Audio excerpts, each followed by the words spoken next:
जो निहायत रहम करने वाला है और इस पूरी दुनिया का अकेला मालिक है। दुरूद व सलाम तमाम अंबिया इकराम पर और ख़ास तौर पर हमारे प्यारे नबी मोहम्मद रसूलुल्लाह सल्लल्लाहु अलैहि वसल्लम पर। मुअज़्ज़िज़ एहतराम मोहतरमा खुलूस इस स्कूल के सदर मुदर्रिस साहिबा मुबश्शिरा फिरदौस मैम और इस स्कूल के बावक़ारत असातिज़ाए साहिबीन और इस स्कूल के महकते फूलों को इस दिलशाद का मोहब्बतों भरा सलाम। अस्सलामु अलैकुम रहमतुल्लाहि व बरकातुहू। मैं एक शेर से अपनी बात का आगाज़ करने जा रही हूँ। ऐ शहीदों तुम्हारा ये एहसान आज हम सर उठाने के काबिल हुए। जुल्म सहते रहे हैं बड़ी देर से, जुल्म सहते रहे हैं बड़ी देर से, आज बदला चुकाने के काबिल हुए हैं। मुअज़्ज़िज़ सामीन, हमें इस बात को सुनते ही पुरसुकून मसरत मिलती है कि हम आज़ाद हैं। यकीनन हम आज़ाद हैं। मैं आज आपको मुबारकबाद देती हूँ और साथ ही साथ अपने जज्बों और वलवला लाने और इनकलाबी आवाज़ के साथ हिंदुस्तान को तख्त से आज़ाद कराने में जिनका अहम किरदार है उनके ताल्लुक़ से कुछ बयान करने जा रही हूँ।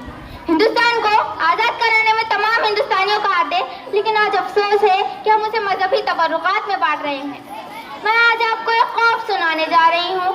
वो कहते हैं ना कि जैसी जिसकी शख्सियत होती है उसको ख्वाब भी उसकी शख्सियत के मुताबिक ही आया करते। मैं बात कर रही हूँ जनाब मौलाना अबुल कलाम आज़ाद की। ये कहते हैं अगर कोई फरिश्ता आसमान से आकर दिल्ली के कुतुब मीनार पर ठहर कर कहे कि ऐ मौलाना मैं तुम्हें 24 घंटे में आज़ादी दिलाऊंगा, लेकिन शर्त यह है कि तुम्हें हिंदुस्तान के हिंदू मुस्लिम में फर्क करना होगा, तो मौलाना बेसाख्ता कहते हैं कि मैं इस गुलाम मुल्क में पलकर जवान हूँ और इस गुलाम मुल्क की मिट्टी में दफन हो जाऊंगा, लेकिन हिंदुस्तान के हिंदू मुस्लिम में फर्क नहीं करूंगा, और हमारा दस्तूर भी यही सिखाता है। तो ये थे मौलाना आज़ाद जिन्होंने हिंदुस्तान के लिए कई कुर्बानियाँ दी। एक मर्तबा एक कुछ अजीब वाक़या अमल में आया। एक रहनुमा क्रांतिकारी से पूछा गया कि अब अंग्रेजों ने हिंदुस्तान पर पाबंदी लगा दी, अब घर से बाहर निकलना दुश्वार हो चुका है।